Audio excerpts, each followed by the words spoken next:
मुंडा जी के साथ जब रहे तो बहुत बेस लाइक रहे।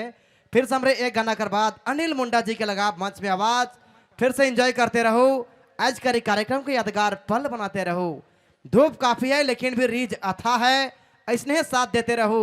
कार्यक्रम कर मजा लेते है ना, नचैया के रीझ लागे और देखैया के ठेपो। तो चार जन नाचत है, बहुत बेस लागत है। और जब मन बैठ के देखा थी देखते रहो कल की जैसे जैसे समय बीती धूप कम हुई सबके डांस करे पड़ी, जैसे जैसे बेरा बीती वैसे वैसे कार्यक्रम में बेस लगी। फिलहाल चलिए एक और गीत बटे हमरे जाती नमिता उरांव जी की आवाज लगा थी एक और गीत कर साथ नमिता जी। और एक गाना के बाद तैयार रहेंगे अनिल मुंडा जी अपना खूबसूरत आवाज को लेकर, बेहतरीन अंदाज को लेकर। आइए नमिता जी।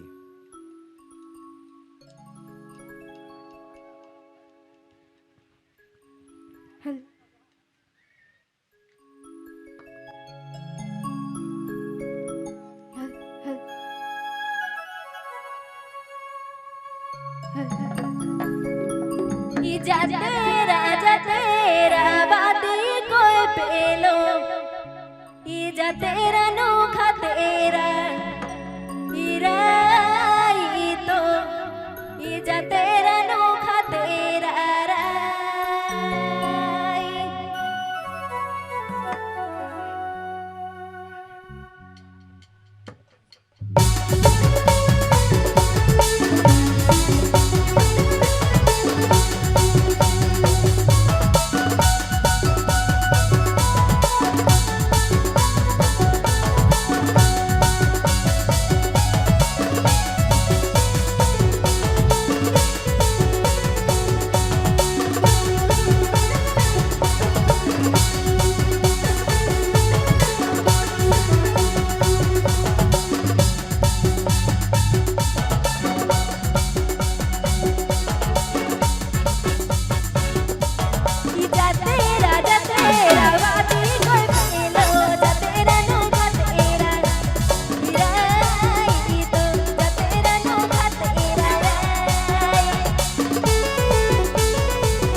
बहुत बहुत धन्यवाद, शुक्रिया नमिता और राव जी।